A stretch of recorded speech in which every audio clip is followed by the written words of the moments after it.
Queridos hermanos en Cristo Jesús, una vez más, ahora para poder llevar ante ustedes un extracto de un estudio bíblico llevado a cabo a mis hermanos en la iglesia donde yo me congrego y que por razones de tiempo no fue terminado en su totalidad y se los envío y presento ahora en forma cabal, siendo un poco más comprimido para que pueda entonces llevar frente a ustedes este estudio que ya han presenciado prácticamente en casi su totalidad y que tuvo que ser interrumpido por, como ya dije, situaciones de carácter especial. Pues bien, eh, en esta serie o ciclo de estudios bíblicos que estamos realizando y que se relaciona como la revelación que tiene Dios hacia los hombres, hemos visto una serie de aspectos en cuanto a que Dios se manifiesta a los hombres a través de la creación, por ejemplo, por nombrar uno de los casos anteriormente citados. Sin embargo, ahora nos corresponde poder ver quizás si uno de los, o por no decirlo así, por uno de los aspectos más importantes y relevantes por los cuales Dios se revela hacia el hombre, es a través justamente de la acción del Espíritu Santo con respecto a que llega a nosotros por la voluntad del Padre y solicitado por el propio Señor Jesucristo para ser revelado todos aquellos aspectos desde el punto de vista práctico del conocimiento que debe tener todo creyente con respecto a el conocimiento de Dios en forma gradual por medio de la leche inicial espiritual no adulterada, como dice el apóstol Pablo, hasta poder llegar a lo profundo de Dios. Quiero que presten atención una vez más al respecto e iniciamos entonces la explicación sobre el desarrollo de esta temática tan importante que es la revelación de Dios por medio del Espíritu Santo. La cuestión es que las escrituras o palabras de Dios es la única fuente autoritativa más segura para conocer la revelación de Dios hacia nosotros. El único vehículo más seguro y verdadero que nos lleva a conocer las escrituras como fuente segura de la revelación de Dios en nosotros es el Espíritu Santo, es conocido como la tercera parte, perdón, la tercera persona de un Dios trino. Bueno, queridos hermanos, como ya dije, estudiaremos ahora la forma práctica, es decir, cómo la llevamos a cabo, y efectiva, es decir, realmente eh, atingente y afectiva, perdón, y efectiva, que nos lleva a recibir y comprender la revelación de Dios por medio del Espíritu Santo para los creyentes, es decir, todos aquellos convertidos, como también se manifiesta en los incrédulos. Cuando hablamos de revelación, hablamos de aquello que Dios nos da a conocer, y valga la redundancia, justamente para conocerle a Él en cuanto a sus características, en cuanto a sus propósitos, en cuanto a sus deseos, etcétera. Es aquello que nos tiene preparado a nosotros, tanto en el presente como en el futuro, y aquellas cosas que hizo en el pasado. Veamos cómo se da en el creyente con la ayuda del Espíritu Santo.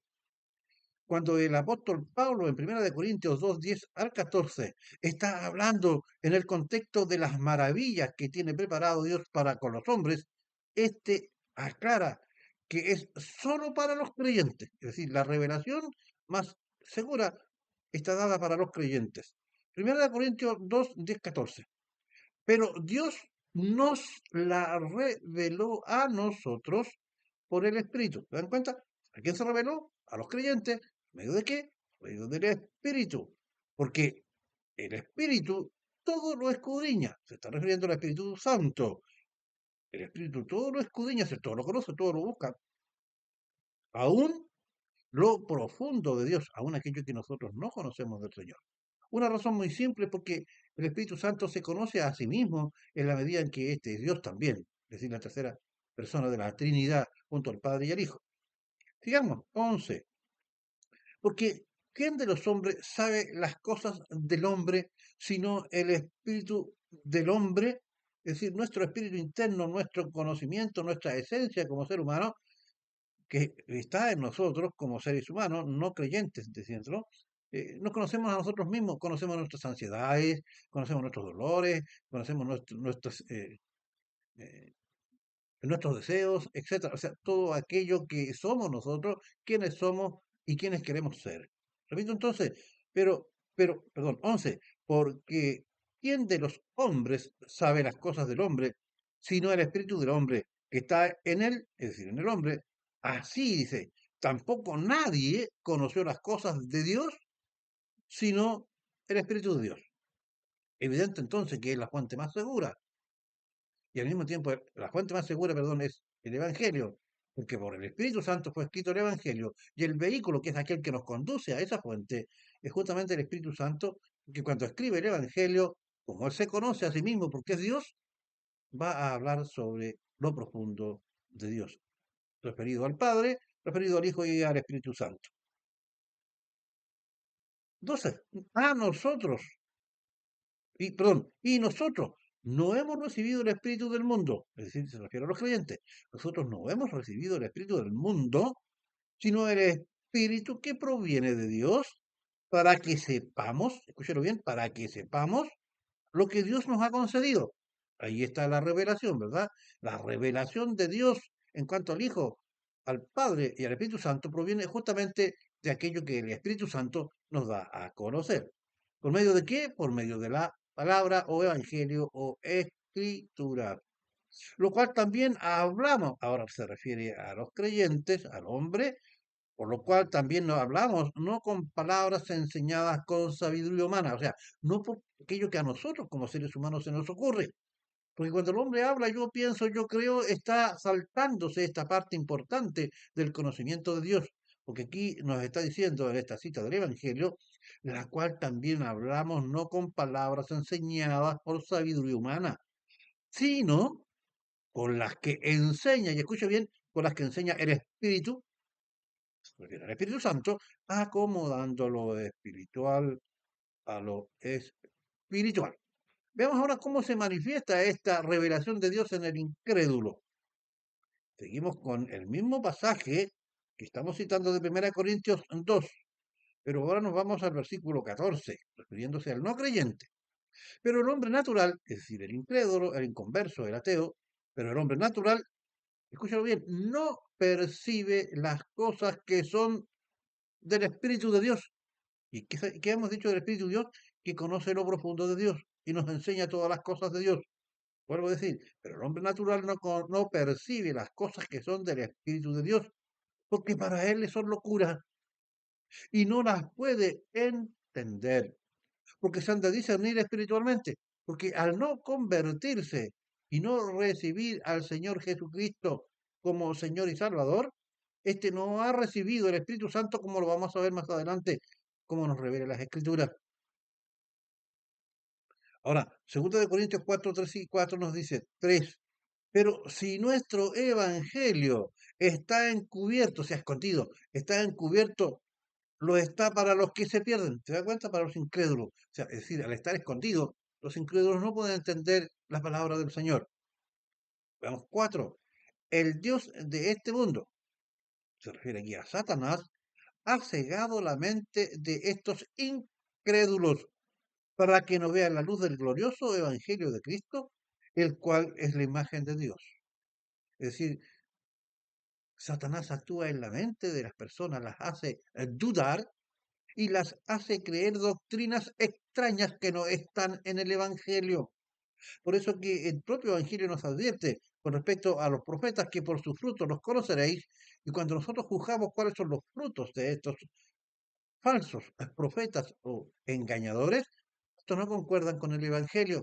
Y el Evangelio, como ya dijimos, fue escrito o inspirado por el Espíritu Santo, que conoce, sí, profundo del Señor. ¿Qué dice el Evangelio con relación al Espíritu Santo? Ya hemos dicho que forma parte de la Trinidad, es decir, la tercera persona que constituye un solo Dios triuno, Padre, Hijo y Espíritu Santo. Ustedes eso ya lo conocen, lo hemos hablado mucho. Cada una de las personas de Dios tiene funciones diferentes, es decir, el Padre, el Hijo y el propio Espíritu Santo. Pero las tres personas estuvieron presentes cuando crearon el mundo, así como en el plan de salvación. Con esto se demuestra que es un solo Dios en tres personas. El Hijo vino al mundo por un nacimiento virginal de mujer, es decir, la Virgen María. Cuando se hizo hombre por el nacimiento virginal, vivió sin pecados y murió en la cruz, sustituyéndonos, recibiendo sobre sí en la cruz el castigo por nuestros pecados. Y ser así el autor de una eterna salvación de aquellos que hemos creído. Por eso es que la salvación no se pierde, es una eterna salvación para el creyente, que fue dada por gracia. El Espíritu Santo, como ya hemos dicho, es nuestra fuente de poder y nos capacita para comprender todo lo referente a Dios por medio de su revelación de la deidad, es decir, de Dios, y así obedecer al Padre, transformando nuestro carácter y llevándonos a obedecer a Dios. Por medio de su acción, el Espíritu Santo es que tenemos el privilegio de leer y entender las Escrituras, según el propósito del Padre para con nosotros.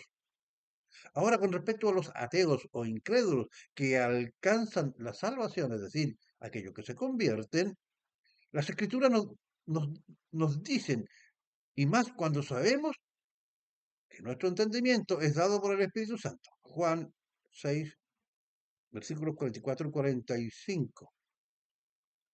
Dice, nadie puede acercarse a mí si no lo trae el Padre que me envió. Todo inconverso y nosotros mismos, al momento de la conversión, nosotros fuimos llevados a los pies de Cristo, porque el Padre, por medio del Espíritu Santo, nos puso a nosotros y a los que se van a salvar el querer como el hacer, es decir, conocer al Señor Jesucristo y llegar al arrepentimiento y aceptarle como su Señor y Salvador.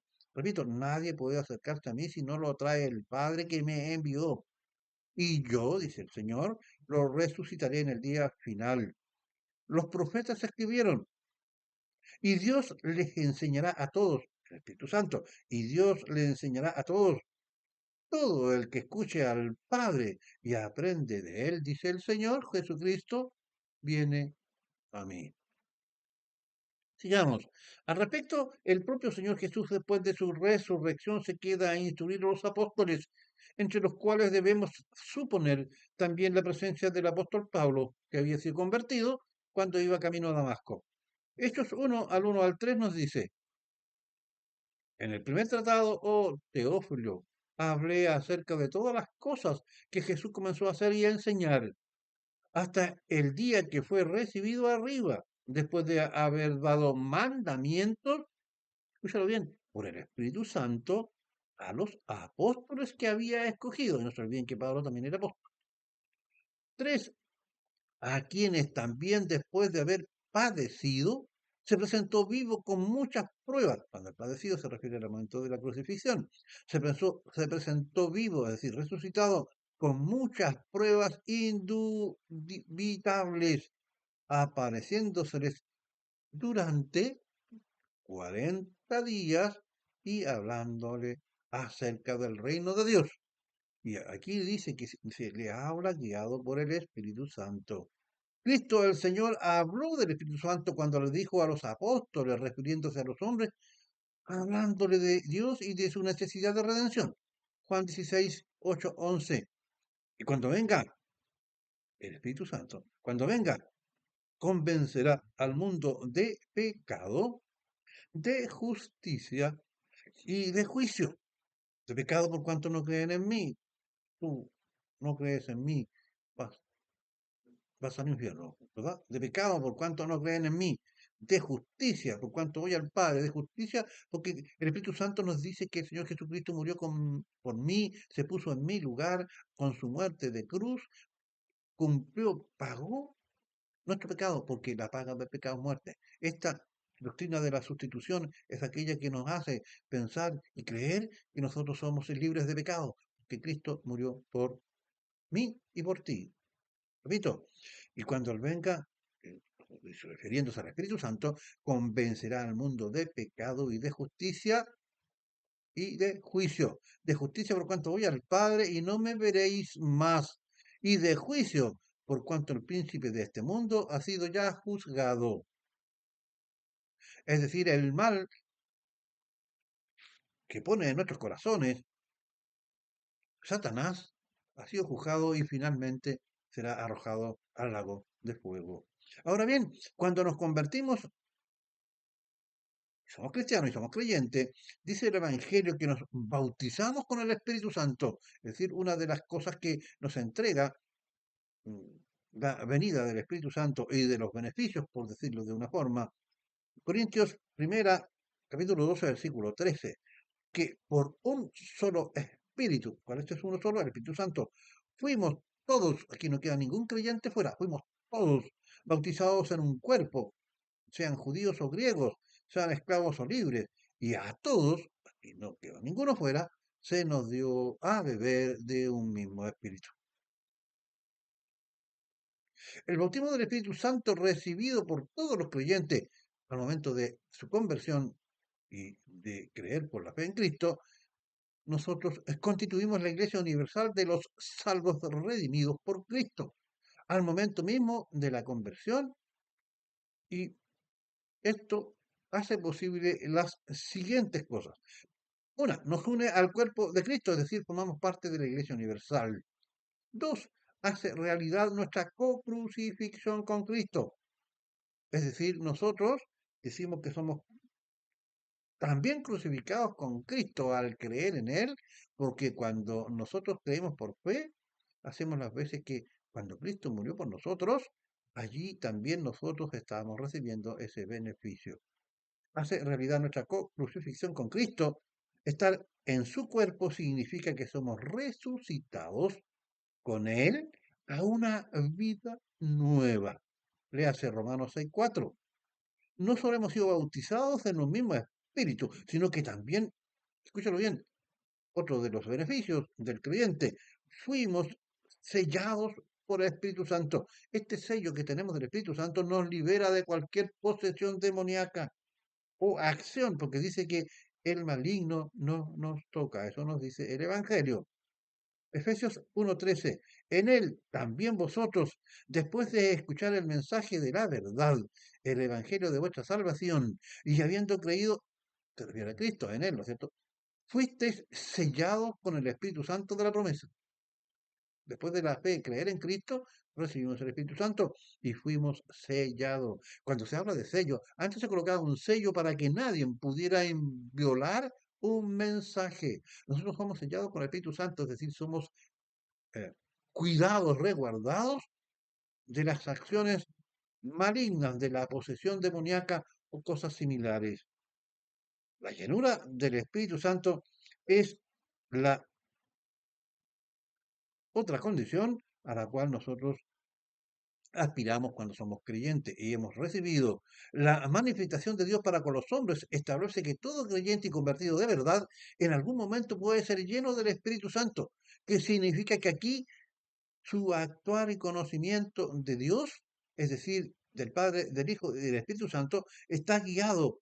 Y este hombre, en cuanto a su palabra, a su conducta y obra, exclusivamente por el Espíritu Santo, de acuerdo con las revelaciones dadas en la Escritura y el poder de Dios según su voluntad. La llenura del Espíritu Santo está acompañada en un gozo interno, inexplicable e incomparable que sentimos nosotros los creyentes cuando experimentamos esa llenura del Espíritu Santo. A muchos de nosotros nos ha pasado en el día de la conversión que hemos experimentado un gozo interno que es imposible de poder explicar, que a muchos de nosotros nos ha hecho llorar de alegría y de una alegría que verdaderamente podemos decir que es inefable. Es decir, no existe idioma para poder expresarla.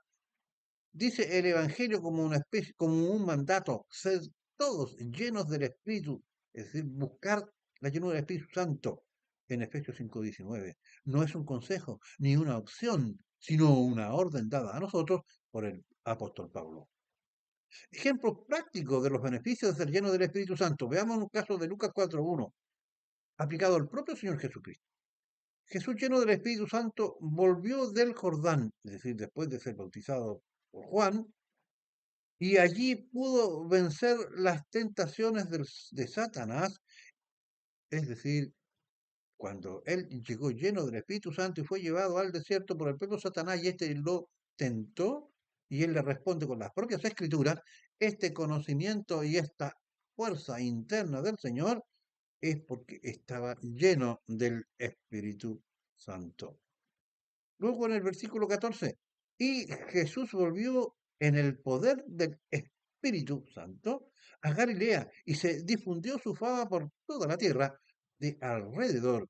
Y luego en el versículo 15, y enseñaba en las sinagogas de ellos y era glorificado por todos. Es decir, estando lleno del Espíritu Santo, usted puede ser un fiel testigo del Evangelio porque la revelación de Dios es dada por el Espíritu Santo y usted puede enseñar y puede hacer maravillas. También los discípulos tuvieron revelaciones y poder por la llenura del Espíritu Santo. Esto está relatado en Hechos 13:52 y dice así, y los discípulos estaban llenos de gozo y del Espíritu Santo. ¿Se da cuenta? Con un caso más típico para un creyente de llenura del Espíritu Santo, refiriéndose a la revelación de Dios, fue el caso de Esteban, relatada en Hechos 7, 55 y 60, que vamos a leer brevemente ahora. Pero, refiriéndose a Esteban, pero Esteban, lleno del Espíritu Santo, puesto los ojos en el cielo, vio la gloria de Dios y a Jesús que estaba a la diestra de Dios. Y dijo, y aquí que veo los cielos abiertos y el Hijo del Hombre, es decir, a Cristo, que está sentado a la diestra de Dios. Entonces, ellos, los fariseos, entonces ellos, dando grandes voces, se taparon los oídos y arremetieron a unas contra él. Los incrédulos y ateos no resisten el poder del Evangelio porque los acusa de sus pecados y de su desobediencia. Entonces ellos dando grandes voces se taparon a los oídos y arremetieron a una contra él y echándole fuera de la ciudad, le apedrearon. Y los testigos pusieron su ropa a los pies de un joven que se llamaba Saulo, es decir, Pablo, y apedrearon a Esteban mientras él invocaba y decía, Señor Jesús, recibe mi espíritu. Y puesto de rodillas, Esteban clamó a gran voz, Señor, no les tomes en cuenta este pecado, y habiendo dicho esto, durmió, es decir, murió. Queridos hermanos, ustedes pueden ver cómo es la llenura del Espíritu Santo. Es una acción que nos permite no solamente llevar al conocimiento profundo de Dios, sino que también es una acción que nos permite gozar de la alegría y de este gozo inefable que nos da estar guiados en nuestra vida por el Espíritu Santo, que nos da un conocimiento pleno de la deidad. Solo así Esteban, que no había visitado el tercer cielo, pudo ver a nuestro Señor Jesucristo sentado a la diestra de Dios. Y esto es posible gracias a la llenura del Espíritu Santo. ¿Queréis buscar alguna señal realmente prodigiosa de la revelación de Dios en vuestras vidas? Bueno, buscad la llenura del Espíritu Santo. ¿Y cómo se hace? A través del conocimiento pleno del Señor, llevando una vida en santificación y en obediencia a todas aquellas cosas que establece su palabra o evangelio, y colocando entonces nuestros sentimientos y nuestra voluntad a la luz de aquello que se nos está mostrando a la luz del Evangelio. Que la paz de Dios y de nuestro Señor Jesucristo sea con todos ustedes, queridos hermanos, de esta, la Iglesia Renacer de Temuco, al cual va dirigida especialmente este estudio, que ya fue lamentablemente interrumpido y que no fue terminado y que ahora les envío para que ustedes puedan haber presenciado la totalidad de este estudio. Será hasta una próxima oportunidad y ustedes, seguidores de nuestro programa por la ruta bíblica del Señor Jesucristo, también está dirigido para ustedes este programa. Si este programa es de utilidad para ustedes, bueno, compártanlo, difúndanlo, ayúdanos a difundir a todo aquello que tenga relación con el Evangelio de nuestro amado Señor Jesucristo. Por la ruta bíblica del Señor Jesucristo se despide de ustedes, como siempre, su anfitrión, Julio Ciem Agurto.